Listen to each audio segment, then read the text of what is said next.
Welcome to our YouTube channel. Today we are going to talk about how a topper's summer vacation look like.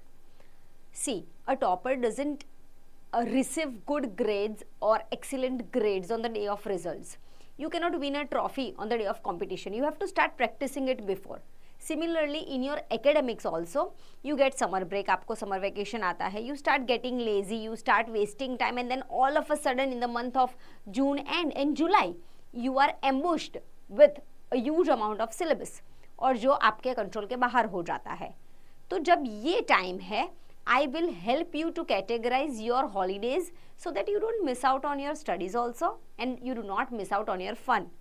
I have been teaching students since past 15 years और मुझे पता है exactly कि एक topper पूरे summer vacation में कैसे अपने दिन को स्प्लिट करता है and how even he is engaging with extra curriculars.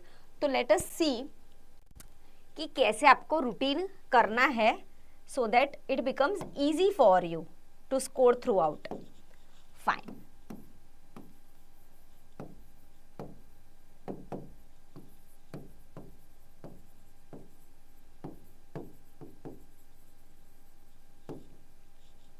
So basically आपको आपका पूरा दिन 4 सेक्शंस में डिवाइड करना है. कितने में? 4 में.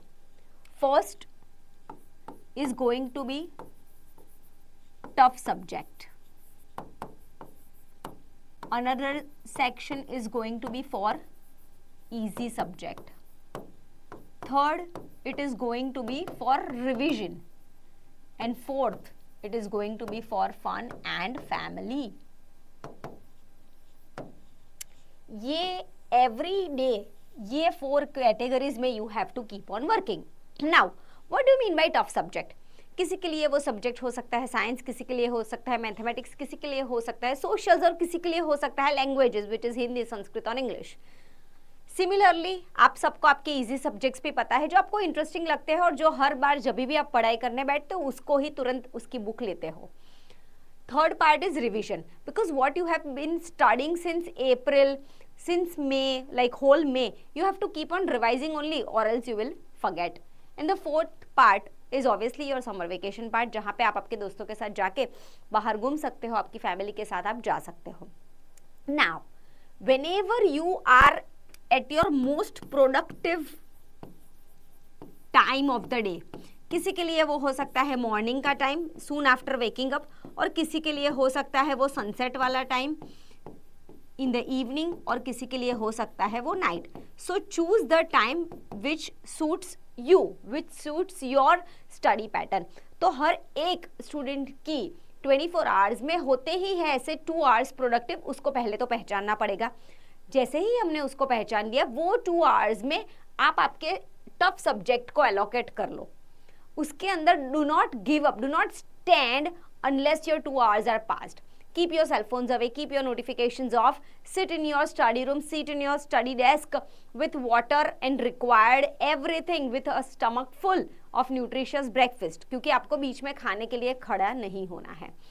So once you spend 2 hours with your tough subject, here comes easy subject के लिए समर हॉलीडेज में आपको स्पेंड करने हैं 1.5 आवर्स. इसके लिए मुझे आपको ज़्यादा बताने की ज़रूरत नहीं क्योंकि आप हमेशा से यही सब्जेक्ट्स को पढ़ते आए हो. आपको वो इंटरेस्टिंग लगता है, आपको वो इजी लगता है, इसलिए eventually your brain will tend to pick up दो subjects which feels comfortable to it, right. उसके बाद आता है रिविजन फॉर 1 आवर. आपको क्या सीक्वेंस फॉलो करनी है? It will go like 2 hours for tough, 1.5 hour for easy or intermediate and 1 hour for revision, which means active recall. Revision का मतलब यहाँ पे ये नहीं है कि आप आपके नोट्स खोल के बस सिर्फ आंखों से पढ़ो. You have to recall it. You have to give a little bit of a writing practice. You have to give a little bit of, like, if you have a soft toy in the room, please teach that soft toy in this revision. कि हाँ अच्छा मैंने परसों light का ये वाला topic पढ़ा था, रिफ्लेक्शन वाला. Okay, let me teach you today. The best way to remember student is by teaching someone.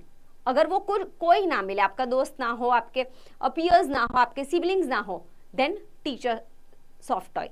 Teach your you can say anything which is present in the you can teach even your water bottle. So teaching is the most easy way to remember things.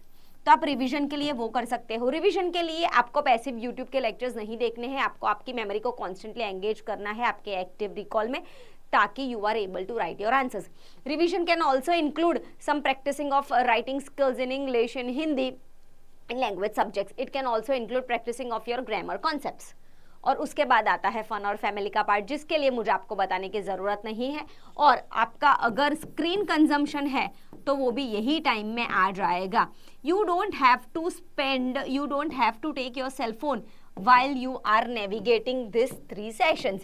ये आपको सबसे ज़्यादा productive time में choose करना है। इसको आप थोड़ा बहुत जब फैमिली पूरी इकट्ठा हो जाती है, and then you can say after lunch, post lunch, you can select such kind of subject. और इसको रिविजन को भी आपको चूज करना है silent hour of the day में, जहाँ पे आपको डिस्टर्बेंस कम आती है। इसके लिए तो you are already ready, you want to do it, so इसके लिए आपको ज़्यादा नेगोशिएट नहीं करना पड़ेगा। बट मेक श्योर कि आप जैसे ही सुबह उठते हो, आप ये वाला फर्स्ट कैटेगरी को फटाफट से ख़त्म कर दो। अगर आपने यहाँ से शुरू किया ना, तो उस दिन मान के चल लो ये आपका छूट जाएगा। सो face the fear, face your toughest subject and get it done over with. Every day, split your days into tough, easy revision, and then for your screen time, for your playing time, for your roaming time.